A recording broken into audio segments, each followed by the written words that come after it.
Hey guys, it's me again. Back for my second part of my Civilization primer.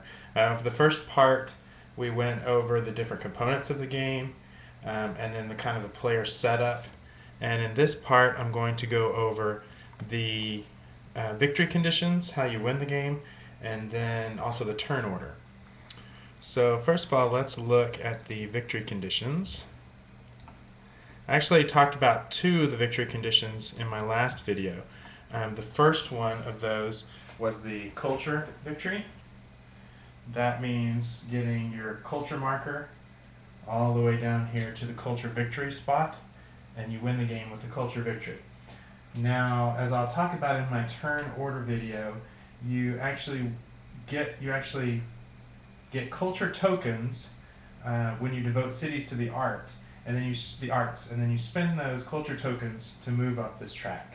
So that's how you move the track, that's how you win the culture victory. The second victory condition I talked about previously was the spaceflight technology victory.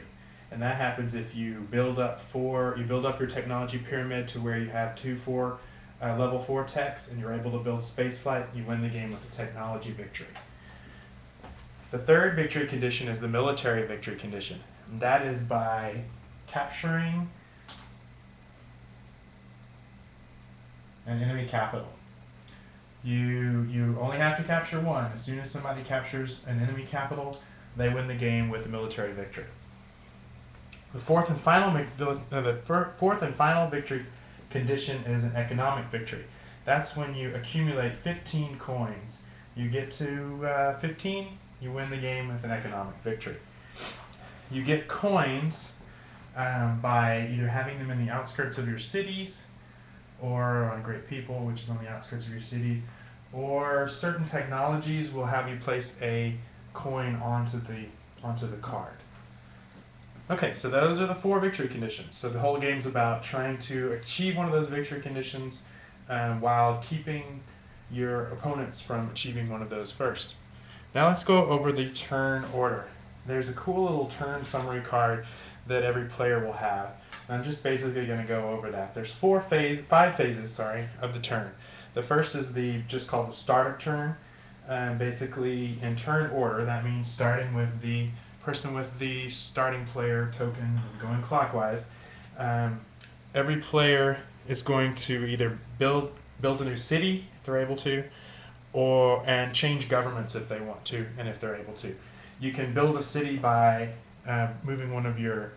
by sacrificing one of your scouts, and there's some requirements that the space that the scout's in has to meet. But if it meets those, you're able to take the scout off and put down a new city.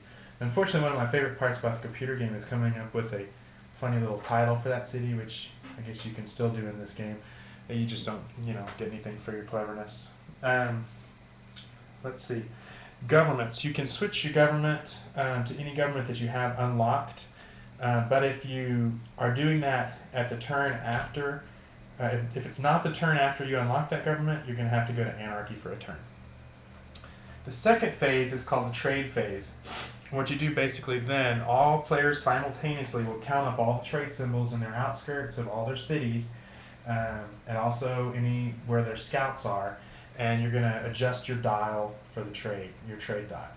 And then also during that phase, players can trade amongst themselves, negotiate, and trade back and forth. The third phase is called the city management phase. This is the most important phase. And this happens in turn order, and each player gets one action for each of their cities. So at the start of the game, you're only going to have one action. And there's only 3 possible actions. You can build a unit, so that means a new little figure. You can build a unit, which means buying a unit, and the costs are right here in production. Now, production is an interesting thing. To get to know how much production you have to spend, you count up all the production symbols in your outskirts of that city, not of all your cities, but only of that city. So if this city is if you're going to build a unit with this city, you have to count up only those around it. You can also build buildings over here. When you build a building, you pay that much production. Then you put the building in the outskirts around the city. As I said before, that covers up whatever or whatever things are already there. You can also build a wonder. Like I said, they're expensive, but you can pay the production, build a wonder, and then a new wonder comes out. That's one option. The other option is to devote the city to the arts. I keep calling it one like it's a singular art. When you do that, you basically count up all the culture tokens around that city. You get that number of, the culture icons, you get that number of tokens. That's pretty much it. Then at any time during your city phase, you can spend those culture tokens to move up the track. Oh, hold on.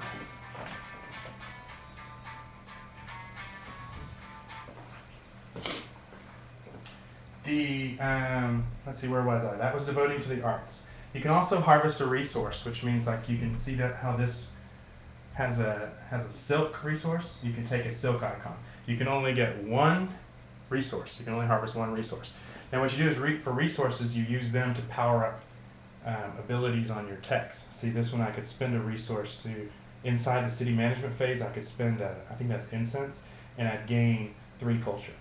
So that's what resources are for. So those are the 3 things you can do with each city. The next phase is movement. You can move your armies, you can move your scouts.